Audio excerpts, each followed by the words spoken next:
American Top Team in South Florida, Coconut Creek, PFL Challenger Series each Friday night beginning January 27th, prime time through March 17th. 8 Fridays total in various weight divisions. Men and women MMA streaming via Fubo Sports Network from Universal Studios Orlando.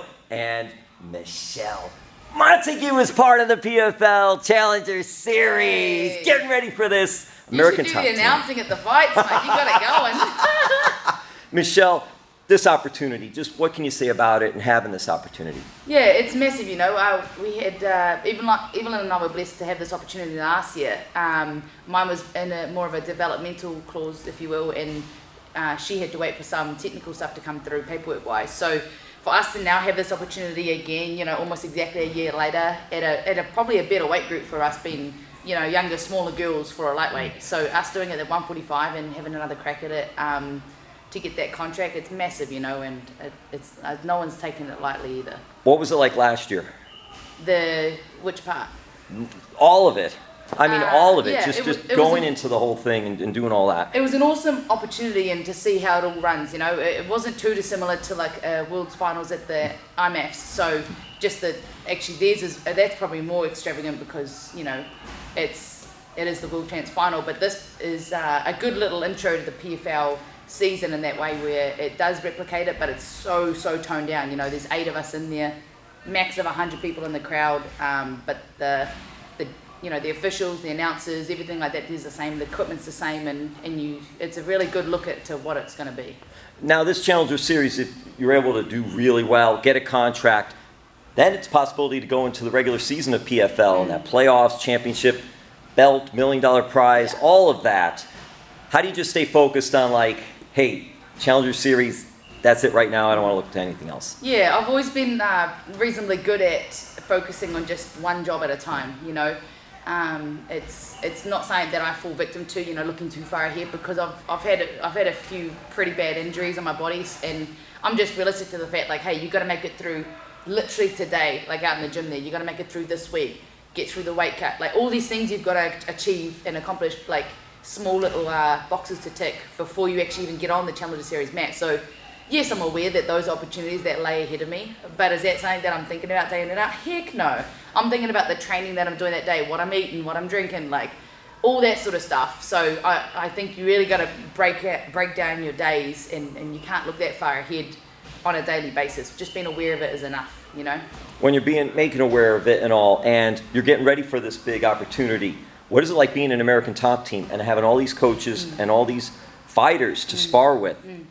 It's as a female, I think is the main benefit. You know, New Zealand is the other side of the world as well, so that's really hard to get quick opportunities. You know, because they're not going to want to fly you, you know, 30 hours to come and fill in or to get an opportunity sometimes. So being right here in this like the heart of it is one huge benefit, and then having all these girls here that are, you know, a third of them would be my size as well, which is unheard of in New Zealand. You know. So to have that day in, day out is just a wicked mental, physical push, and just to have that support team around you, like you're home away from home as well. Like I'm very, very, very grateful for that and aware of how unique that is.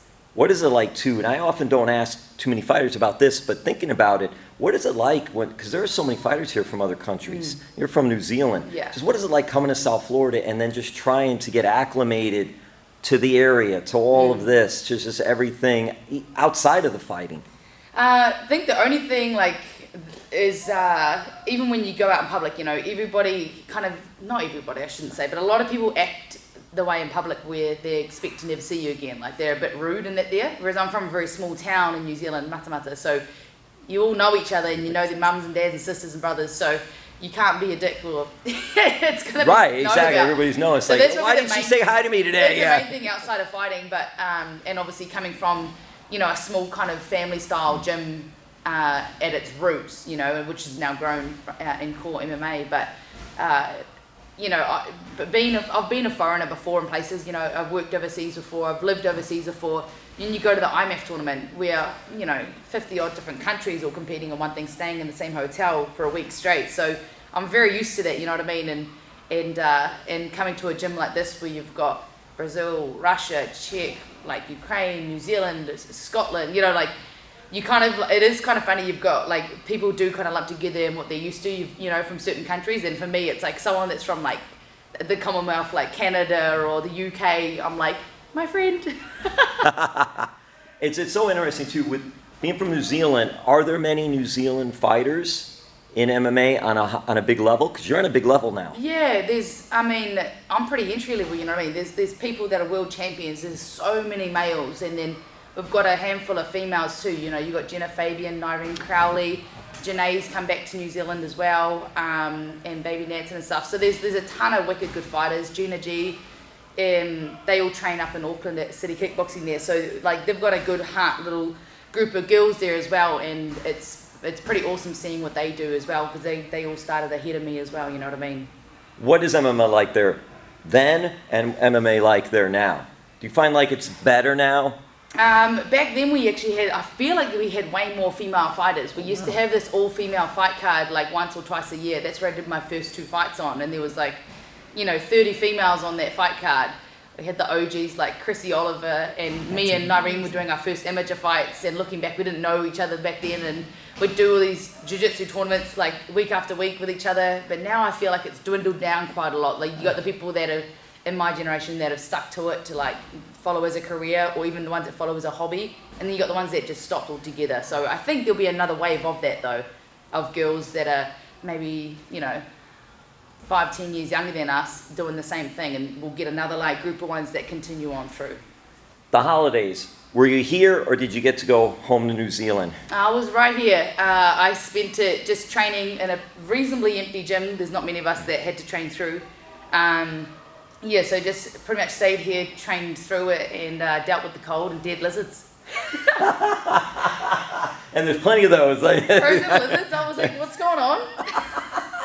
It's so good. All right, we'll wrap this up. And it's another thing that's cool about the PFL Challenger Series that's coming up beginning January 27th, and everyone can see it for free on Fubo Sports Network. Very cool. Streaming, excellent. You're going to be part of this. It's in Orlando, so it's not too far from here either. I know, yeah. And you've got several ATT fighters that are part of the PFL Challenger Series. Yeah. Even though this is such an individual sport, what can you say about the team? Yeah, I feel like the female side of it, that's more of like who we spend training with day in, day out. You know, like we bleed, sweat and cry together as the females, because there's enough here where we can all train together. And being such a big gym too, like there's always someone fighting, and you might not even know the person, or you know might be one of your best buddies. So at least with this, you know, Evelyn's one of my better buddies here, and she's fighting the same night, like 2 fights after me. So that's wicked. So yeah, I think from a team side of things, seeing the coaches go in and do what they do best with someone that you train with day in, day out, like it's pretty awesome to see, you know. And Michelle, do you know yet who's going to be going with you up to the fight? Yeah, I've got Carlo Meister from New Zealand, from Core MMA. He's coming over. He's been at every fight for the last 8 years. Is that cool for you to have somebody from there just to be in your corner? He knows me best as well. And I've got Kayla as well in my corner. So that's like, I've got 2 homebodies there that like will call my shit out when they need to. Yes. And what is that like though? I have to ask though, what is it like having Kayla in the corner? Can it be a little intimidating or no? Fuck no. No. She's good to have in the corner, because just like Carlo, they're both not afraid to tell me, like, you know, when I'm doing something wrong. Like, heck no.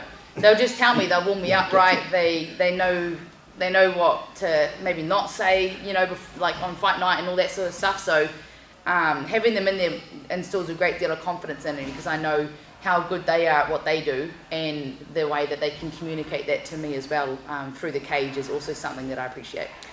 What we appreciate is the time and also your training and your dedication to do that through the holidays and do it now. And I know you took time for your training, so I appreciate that so much. Do we know yet, or do you want to keep it a surprise? Will you be wearing any New Zealand garb or colors or anything like that for the gear when you go out there, or are we keeping anything like that a surprise?